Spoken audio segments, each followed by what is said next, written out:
Y desde México nos trasladamos directo hasta la mitad del mundo, a Ecuador. Ahí está nuestro compañero César García Vélez. Vamos a actualizar el panorama ecuatoriano a esta hora. César, un gusto.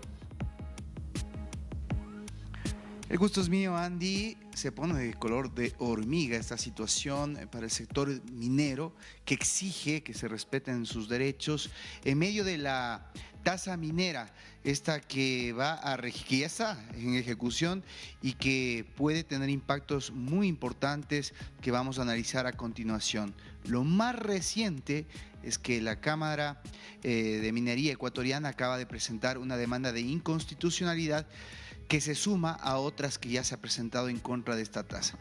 Se encuentra conmigo el señor vicepresidente de esta Cámara, el señor Andrés Icaza. Gracias por este espacio.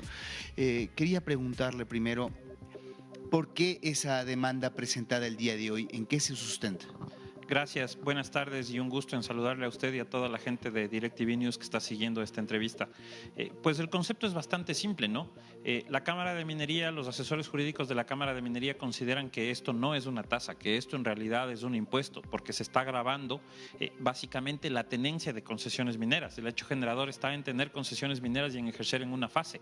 Es decir, es un impuesto que por lo tanto debió haber pasado el procedimiento legislativo a través de la Asamblea Nacional. No es una tasa y por eso se ha concurrido ante la Corte Constitucional y en la demanda se le expone estos argumentos, se le dice, mire, al esto ser un impuesto disfrazado de tasa, digámoslo así, por favor decláralo inconstitucional.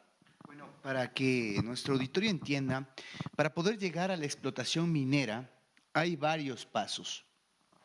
Esta tasa se está aplicando para todos, no solamente para aquellos que ya están produciendo el material aurífero. Sí, la ley de minería dice que hay dos grandes etapas en el negocio minero. Por un lado, la exploración, una etapa en la cual uno sale a buscar la existencia de un yacimiento, a dimensionar si es que existe un yacimiento y a decidir qué tipo de mina podría ser.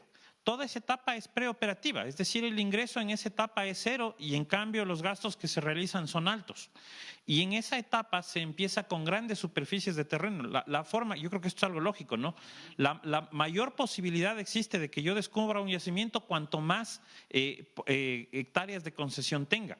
Y luego, solamente cuando yo descubrí un yacimiento, lo cuantifiqué, lo dimensioné y posteriormente decidí qué tipo de mina va a ser, entro a producción, que es la etapa de explotación. Como usted con mucho acierto lo ha dicho, la tasa agrava la tenencia de las concesiones mineras y por lo tanto todas las fases mineras. Esto pues tiene un impacto material en la fase exploratoria, en las actividades exploratorias, que déjeme decirse lo que son más del 80% del total de concesiones otorgadas en el país. Es decir, gente que genera cero ingresos y que tendrá que pagar esta tasa por el simple hecho de tener una concesión minera. Y por otro lado, también tiene un impacto que estuvieron hoy día presentes en la rueda de prensa en los pequeños mineros y en los mineros cuyos proyectos son más pequeños en volumen de producción y que por lo tanto, por el alto costo que tiene la tasa, que la tarifa es alta, puede significar necesariamente un menoscabo en sus operaciones o inclusive a alguno le obligue a salir de producción precisamente por lo cara que es esta tasa. Muy bien, ahora en cuanto al tema de la minería ilegal, hay un argumento importante ahí porque el país y la región entera está sufriendo un fenómeno de minería ilegal. ¿En qué medida el imponer esta tasa a quienes están haciendo los pasos como corresponde afecta a las personas que están haciendo las cosas de forma legal y beneficia a esa minería ilegal? A ver, yo creo que hay que separar las dos cosas. La Cámara de Minería, los socios de la Cámara y en general el gremio minero, la industria minera, están absolutamente de acuerdo con equipar, sofisticar, brindarle herramientas a la Agencia de Regulación y Control Minero. Esto no solamente tiene que ver con el control de minería ilegal, sino con el hecho de que la Agencia de Regulación y Control Minero pueda ejercer sus atribuciones de forma correcta. No es posible que en regionales que manejen 4 o 5 provincias y que manejen grandes proyectos haya 4 funcionarios, 5 funcionarios, más un conductor, más un asistente administrativa. Es humanamente imposible que la gente avance a hacer sus actividades. No hablemos de los temas de minería ilegal, que precisamente en la rendición de cuentas de la Agencia de Regulación y Control Minero se hablaba de que se han encontrado más de 300 sitios de minería ilegal en todo el país, de los cuales al menos 40 tienen presencia de los GDOs.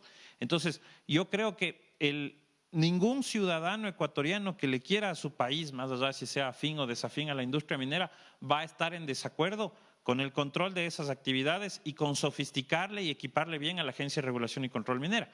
El problema es que los mineros ilegales están siendo gravados con una tasa que afecta sus economías, que está gravando una actividad lícita para cubrir esas necesidades.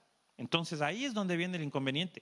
Esto, que se entienda bien, no es una medida contra el gobierno nacional, no es una acción de inconstitucionalidad contra el gobierno nacional, es simplemente una tasa que consideramos que no ha seguido los caminos legales adecuados para que se convierta en un impuesto. Y también hay que decirlo nuevamente, el sector minero está de acuerdo con una sofisticación y con una equipación adecuada, además de que la agencia crezca en número de personal, porque es muy importante eso, que haya manos para que se manejen las cosas.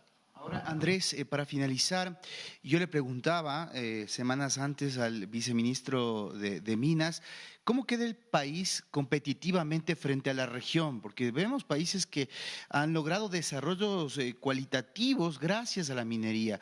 Y en ese sentido, él me decía que Ecuador es mucho más económico la actividad. ¿Ustedes qué dicen al respecto de, con esta tasa, cuán competitivos somos frente a otros países como Perú, que tiene minería en alta escala? Yo creo que su pregunta es muy acertada, sobre todo considerando el carácter internacional que tiene DirecTV. Voy a traer a colación un concepto que en el mundo minero se llama el burn rate. Lamentablemente no hay una traducción exacta de este concepto. El concepto del burn rate significa de lo que yo invierto, cuánto realmente se va al ejercicio de las actividades mineras propiamente dichas, ¿ya? Entonces, hay que entender que nosotros competimos con los hermanos colombianos, con los hermanos peruanos, con los hermanos chilenos, con los hermanos mexicanos, con los hermanos argentinos. Y los cheques de la inversión vienen de Estados Unidos, de Canadá, de Europa, de Australia, de Gran Bretaña, etcétera, etcétera, ¿ya? Y al final del día, quien genera esa inversión es alguien que tiene que tomar una decisión. Entonces, si le dices, por ejemplo, en Perú, de cada dólar que tú inviertes, 90 centavos van a ir a costos directamente de exploración, llámele perforación, obtención de muestras, lo que quiera que sea. Pero en el Ecuador, por la tasa, van a ser 81 centavos. Ahí tenemos un problema de una desventaja competitiva, porque al final del día el inversor, sobre todo en la fase de exploración, lo que más le interesa es que su dinero se gaste en lo que se tiene que gastar, y en lo que se tiene que gastar es en buscar y encontrar un depósito de minerales. Entonces, en ese sentido, esta tasa, más allá de qué país sea más caro o más barato, que pues en eso siempre pueden haber variables y las cosas pueden hacerse de una o de otra forma, lo que hace es siempre hacernos retroceder un pasito versus la región, porque en otras partes de la región no se cobra una tasa por servicios de fiscalización como lo ha hecho el gobierno, más allá de que nosotros sostenemos que esto en realidad terminaría siendo como una suerte de impuesto. Pero nos pone un pasito más atrás e insisto, nosotros competimos con los pares de la región para captar esa inversión. Ok, gracias. Andrés Icaza, vicepresidente de la Cámara de Minería Ecuatoriana. Vamos a estar atentos qué pasa en la Corte Constitucional.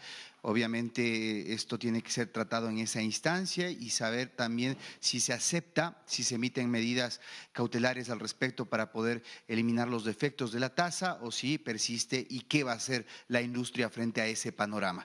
Esta es la noticia desde Ecuador, Andy. Gracias, César, por permitirnos, como siempre, mirar el panorama más claro, más entendible de lo que sucede allí en el Ecuador. Nos vemos en instantes. Este trecho recién comienza.